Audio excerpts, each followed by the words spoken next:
What's up, everybody? Welcome back to the CoolFigurez channel. If you're new, then welcome. This channel is all about cool action figures, analyzing them, taking pics of them, hunting them, and of course playing with them. I try to upload new videos every Mondays, Wednesdays, and Fridays, so check back on those days to see what I've uploaded, or just hit that little notification bell to be notified when I do upload new videos. If by the end of this video you did enjoy it, please hit that like button. And if you haven't already, please hit that subscribe button. But as always, the information on the channel is intended for adult collectors and not children.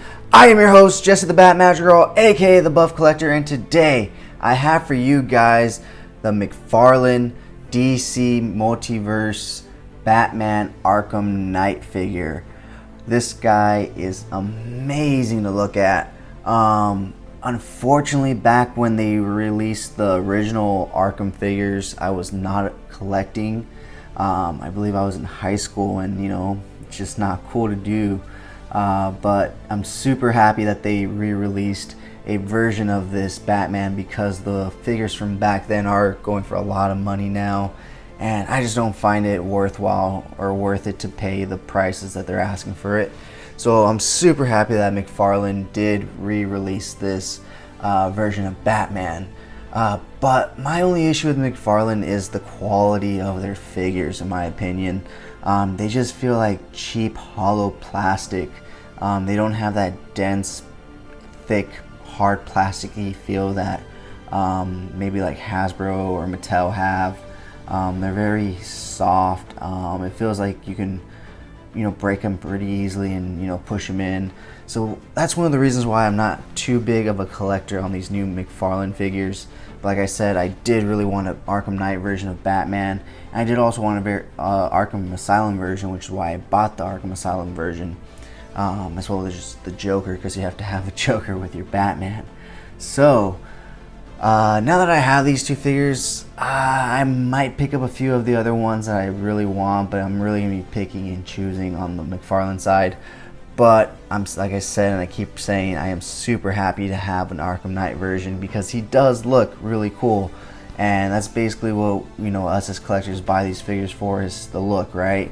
So as long as he looks really cool sitting on that shelf, can't really complain. So let's go ahead and look at the accessories that this Batman comes with.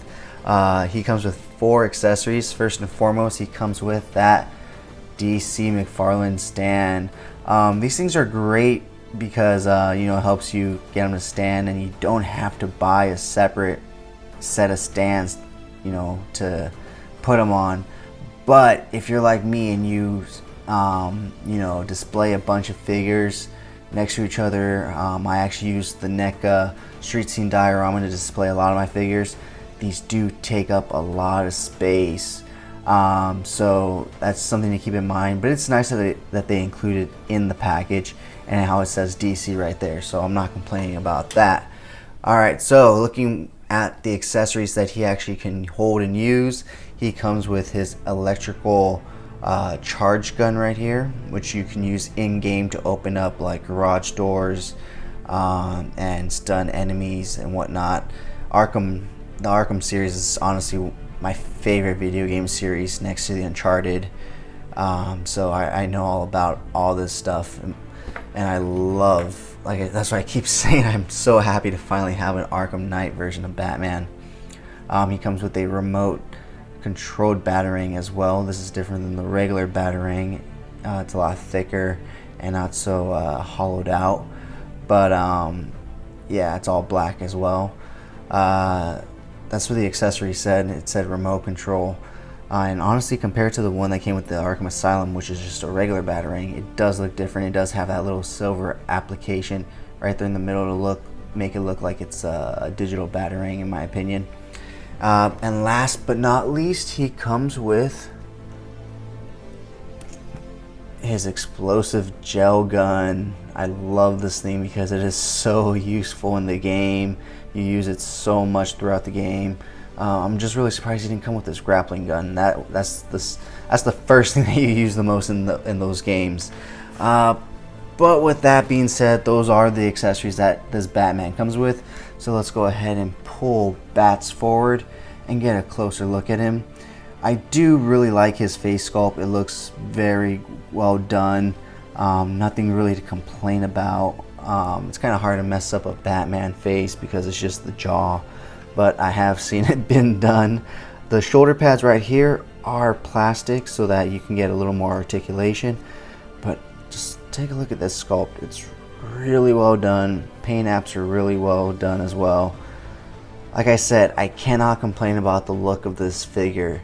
I really do like it. The plastic, that, I don't know what it is. It just, that when I hinge it, it just feels so cheap. And it shouldn't feel like that for a Batman figure. You know what I mean? If it's not a knockoff Batman figure. Let's look at the cape. So let's go ahead and get right into his articulation. He can look that much down. Oops. Can't really. He can look that much up. Just basically right at you. He can go all the way to the left. I'm sorry, to the right. All the way to the left. His arm articulation, once again, that shoulder pad is glued to the bottom. It's right there, so if you do it right, you can move it out of the way. You get full articulation right there. You do have a double hinge elbow joint, so his arm does bend all the way back to there. You do get the swivel at the wrist, as well as the wrist articulation in and out. And this one has the up and down. Is it up and down? No, it's just in and out. In and out. And this one has the same in and out. You do have a little bit of hip swivel. No real ab crunch besides. Okay, you do get a little bit of ab crunch. Bend that far back. Looking at his leg articulation, he can kick all the way forward, which is really cool because you get him like. It's really cool. I gotta give McFarlane that. They do have a lot of good articulation in their figures. His leg does go all the way back as so. He does have the double hinge knee joint, so you can get it to go. It's a little stuck right now, so but you do get the double hinge knee joint. And looking at his ankle articulation, it goes down that much, and then it goes up that much, but it gets stopped by his shin guard.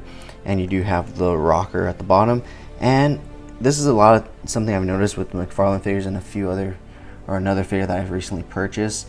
It comes with this extra point of articulation on the foot, which is amazing in my opinion. I just love that, if done right, because sometimes it get a little too loose and it's just little, like, you know, and the foot's always like that. But thankfully the McFarlane one is fine. So I'm happy that they're adding that in. I love how these companies are adding and finding these new articulated points that we can use. You know, the next step in my opinion would be to do them in a way that it hides them from the outside.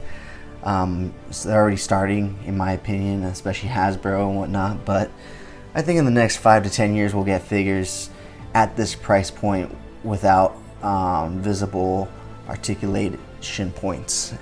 So with that being said, guys, that's a closer look at the Batman Arkham Knight McFarlane figure. So let's go ahead, let's take some pics of this guy, and we'll be right back.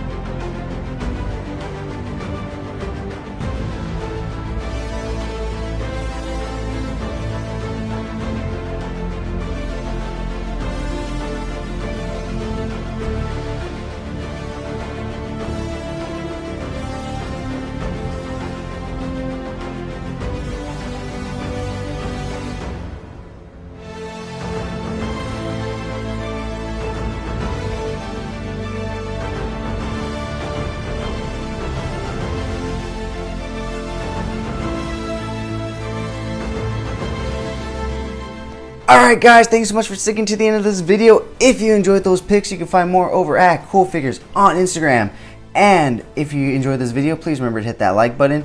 And if you haven't already, please hit that subscribe button. For those of you that have already done both, thank you so much. I really do appreciate it. But whether or not you're a subscriber, thank you so much for taking time out of your busy day to listen to me talk about toys. I really do appreciate it. As always, I'm your host, Jesse the Bat Madrigal, aka the Buff Collector, and I will talk to you guys in the next video.